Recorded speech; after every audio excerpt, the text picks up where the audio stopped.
Bonjour et bienvenue dans ce nouveau podcast de la série Portraits de femmes du club Women Connecting.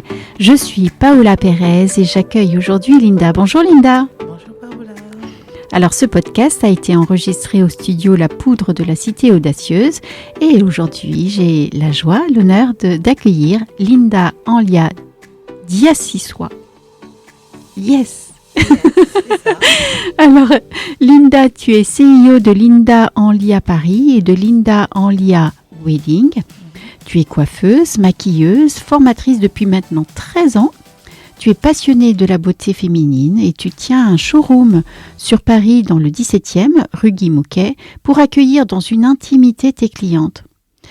Alors, tu coiffes tout type de cheveux, que ce soit caucasien, asiatique, métissé ou afro, et tu proposes des soins adaptés pour tous. Oui. Et maintenant, depuis 6 ans, tu es perruquière et tu crées donc des perruques sur mesure pour des femmes qui souffrent notamment d'allopathie ou du cancer. Et depuis 3 ans, tu accompagnes également les futurs mariés, donc en conseil, en accompagnement, au niveau de la coiffure et du maquillage et aussi des accessoires. Oui, c'est bien ça. Ah, tu es autour de la beauté. Oui, moi, la beauté, c'est un déclic que j'ai eu depuis que j'ai, on va dire, 6 ans, 7 ans. Mm-hmm. Parce que je me rappelle, mes parents m'ont mené beaucoup dans des mariages. Et c'est là que j'ai su que j'allais finir coiffeuse, maquilleuse. J'étais fascinée. Donc, je suis allée à l'école. J'ai suivi un cursus normal, comme tout le monde. J'ai fait un bac scientifique. Et après obtention de mon bac, je suis venue en France parce que je suis originaire du Congo-Brazzaville. Et là, c'était plus fort que moi. C'était soit je faisais médecine et ma passion a pris le dessus. Donc, je suis allée à l'école de coiffure à Paris, dans le 9e. Et du coup, j'ai eu mes diplômes et j'ai tout de suite, je me suis tout de suite rentrée dans une vie active, donc travailler dans des salons et j'avais tout le temps, j'étais toujours en quête d'un peu plus. Je me suis dit non, je vais pas me limiter à être que coiffeuse. Je trouvais ça un peu saoulant et j'étais toujours fascinée par le parcours des grands coiffeurs. Qu'on a dans le monde de la coiffure aujourd'hui, Franck Provost, j'étais tout le temps fascinée. Et c'est là que j'ai découvert le chignon, tout ce qui est cérémonie. Et donc, j'ai fait quelques formations chez L'Oréal pour pouvoir me perfectionner et pouvoir apporter un peu plus. Et plus j'apprenais quelque chose, plus une autre envie. Je rajoutais sur tout ça. Et après, j'ai eu cette passion. J'ai dit, tiens, j'aimerais bien former aussi les gens. Donc, petit à petit, j'ai l'impression que chaque 2 ans, 3 ans, il y a une passion qui naît en moi. Et à 6 ans, j'ai eu cette passion des perruques parce que j'ai remarqué qu'en tant que coiffeuse, les femmes en avaient beaucoup de problèmes d'alopécie, donc dû parfois à des traitements médicaux ou au stress. Ou à plusieurs choses. Donc, du coup, on pouvait se rendre chez le coiffeur, avoir notre rituel habituel, donc nos soins, nos brushings, mais on avait toujours ce problème d'alopécie. Et une femme qui n'est pas bien, qui n'a pas de beaux cheveux, on va dire, n'est pas bien dans sa peau. Donc, du coup, j'ai découvert la passion des perruques. Donc, je me suis lancée dans ça.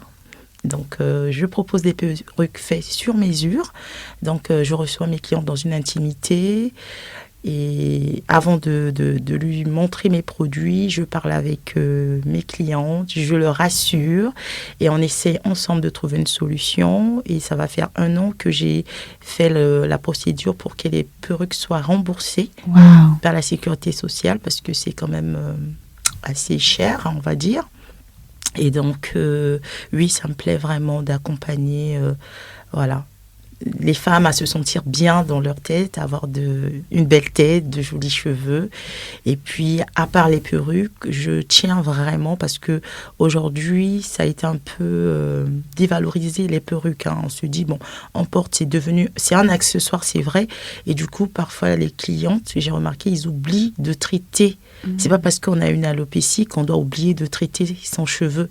Donc, le peu de cheveux qui reste, on doit continuer à le bichonner, à le traiter. Et j'ai certaines clientes qui ont eu des problèmes d'alopécie, qui ont pris des perruques comme solution, mais comme ils ont continué un suivi, donc des soins capillaires adaptés, il y a eu repousse dans certains cas.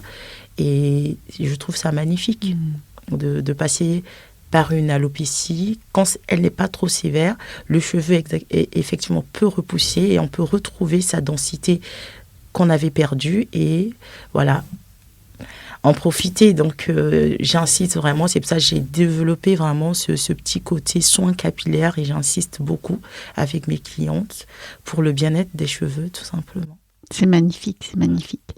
Avant de revenir justement sur cette passion et sur les valeurs qui sont les tiennes, etc., j'aimerais te poser quand même une question. Oui. Linda, comment a été accueilli ton choix de faire des études de coiffeuse alors que tu avais fait un bac scientifique et que tu allais rentrer limite en médecine? Enfin, tu vois, c'est un peu un grand écart. Et j'aimerais savoir comment, justement, tes proches l'ont accueilli, comment toi, tu as traversé cela, parce que on peut avoir des injonctions et effectivement des idées un peu reçues sur oui, non, mais là, tu as quand même fait des études scientifiques, qu'est-ce que tu veux faire, coiffeuse, quoi. Alors, la personne qui a été beaucoup un peu... C'était mon père, ça a été très dur de le convaincre. La preuve en est que quand je lui ai... Parce que chez nous, il y avait... je vais dire, c'était... on allait à l'école, on avait le bac, et une fois qu'on avait le bac, on avait le droit de venir en France, tout simplement, en Europe, pour poursuivre les études. Et donc, toutes mes grandes sœurs, parce que je suis la benjamine, dès qu'ils avaient le bac, ils partent en France. Et moi, j'ai eu mon bac, mais sauf que moi, je veux faire la coiffure. Et mon père, il veut que je fasse médecine. Donc, je me rappelle, c'était dans le salon, il m'a dit non. Il ne voulait pas me faire voyager pour venir faire effectivement... ces études-là, voilà. Enfin, en tout cas, cette formation... Voilà, parce que chez nous, en Afrique, sans te cacher, la coiffure n'est pas un métier valorisant. C'est pas valorisant du tout. Et moi, c'était plus fort que moi. Et j'ai dit à mon père, et du coup, je négocie. J'ai dit, si tu m'envoies pas en France, envoie même en Afrique du Sud. Et parce que ça brûlait en moi. Et du coup, il était toujours... il voulait pas. Et du coup, j'ai fini par venir en France. C'est ma sœur qui a pris en charge parce que je pense que quelque part, elle a cru en moi. Et elle a fait les démarches qu'il fallait avec ma mère. Et du coup, je suis venue en France et je suis allée à l'école. Et moi, mon rêve, c'était, je disais, non, moi, je vais être une grande, grande coiffeuse. Je dois coiffer des stars et tout. Et c'est ce qui se passe, c'est ce qui se fait. Aujourd'hui, j'ai coiffé, donc j'ai posé des perruques à pas mal de chanteuses. J'ai fait des colorations à pas mal de grandes chanteuses ici en France. Il y a une période, voilà, j'ai fait pour... les colorations pour Aya Nakamura. Donc, voilà. Et puis, à part ça, aujourd'hui, je fais des déplacements pour aller coiffer des mariés en Afrique, dans les familles des présidents. Donc, pour moi, c'est un rêve qui se réalise. C'est parce que je me disais, je veux pas être la coiffeuse qui est toujours au salon de coiffure, qui a presque...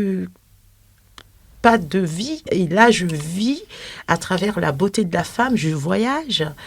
Je pars dans des pays où j'avais pas peut-être pensé.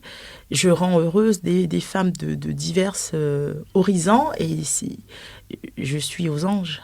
Oh, c'est beau. Voilà, voir qu'une personne est remplie de joie parce que je l'ai juste fait un beau chignon ou bien je l'ai conseillé ou je l'ai posé une perruque, je l'ai coiffée. Et je sais que je vais encore vivre d'autres rêves avec ce métier. Donc, ça a été très dur avec mon père, mais il a fini par accepter. quand il a commencé à voir que effectivement, je ne me suis pas contentée d'être une simple coiffeuse et j'ai voulu aller plus loin. Voilà, j'ai une grande vision en fait. Et quand il a vu ça, il a vraiment vu que c'était une flamme.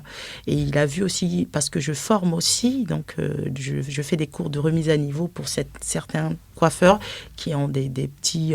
parce qu'il y a beaucoup de coiffeurs qui ont le diplôme, mais comme ils n'ont pas exercé, ils perdent quelques notions. Donc moi, je fais des cours de remise à niveau. Et il a vu que je fais mon travail avec passion. Du coup, il m'a donné sa bénédiction. Oh. Mais ça n'a pas été facile. J'imagine bien. C'est pour ça que je t'ai posé cette question, parce que je me suis dit, non, mais Ouais, alors ça n'a là... pas été facile. Et bon, ma mère aussi, elle souhaitait que je fasse la médecine parce qu'elle elle a travaillé dans le corps médical. Elle a été sage-femme. Après, elle a travaillé en pédiatrie. Donc, elle aussi, c'était un honneur pour elle. Mais bon, quand elle a appris que je choisissais la beauté, bon, elle a été contente pour moi. C'était mon père qui, c'était un peu compliqué. Oui, j'imagine bien.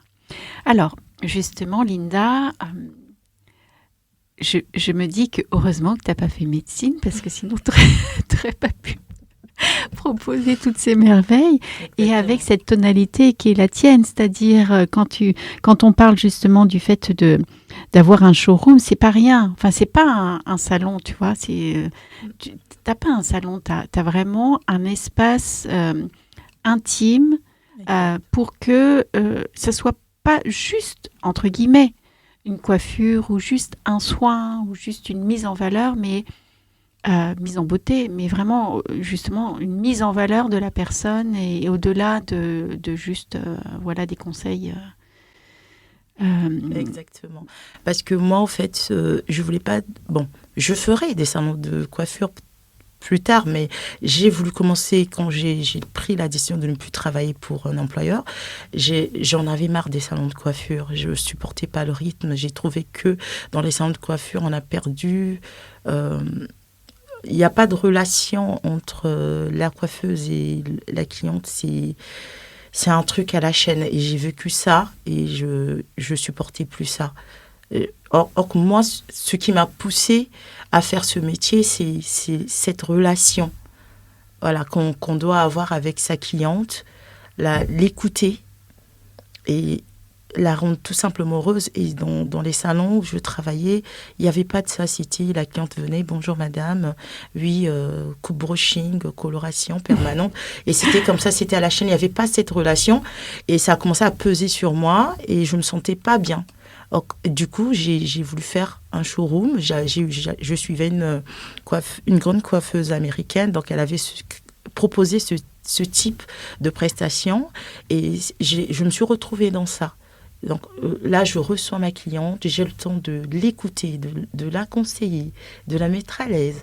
Et je vois que j'aime cette relation. Je voulais pas un truc tac-tac, non. J'ai dit, ça, c'est pas humain, ça, c'est pas moi, ça me représente pas. Moi, j'aime les gens, j'aime ce contact, je sens que je donne de l'amour et la cliente aussi, elle me donne ça en retour et ça crée une atmosphère de paix, tout simplement. Et le cheveu aussi a besoin de ça.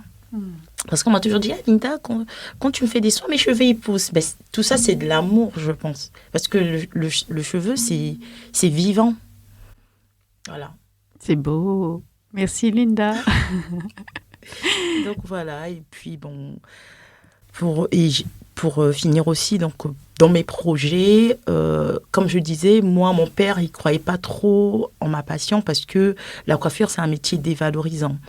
Donc là, je reprends les études pour pouvoir faire mon brevet de maîtrise et puis après avoir le titre parce que je veux l'avoir d'artisan coiffeur.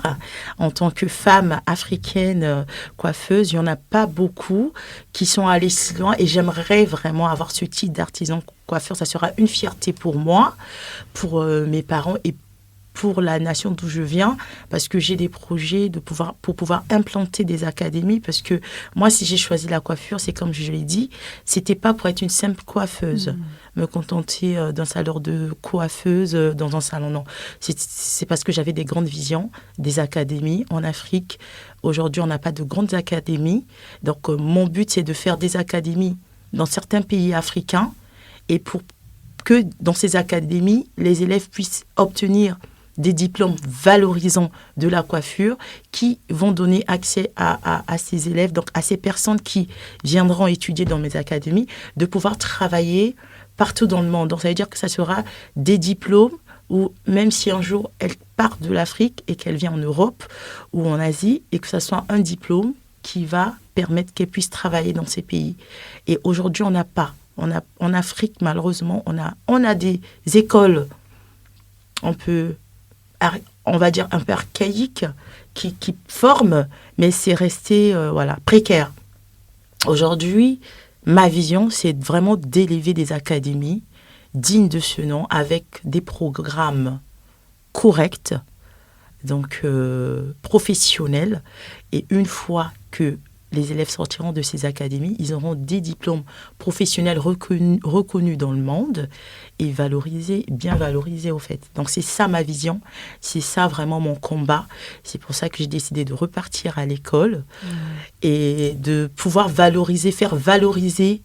En Europe, c'est valorisé, mais en Afrique, non. C'est pour ça que ça a été mon combat avec mon père. Et j'ai dit, je dois faire valoriser ce métier que j'aime dans ce continent d'où je viens, qui est l'Afrique. Et voilà.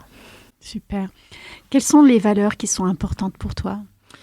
Alors moi, c'est l'amour en premier, le respect, la considération. Oui, ce sont ces trois.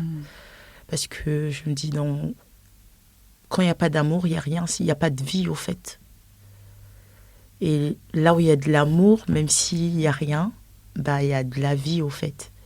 Ça apporte du baume au cœur. Le respect, voilà, parce qu'on est dans une société où le respect, on ne le voit plus. La considération, il n'y a plus trop. Et moi, ça compte beaucoup pour moi. Ça compte beaucoup pour moi.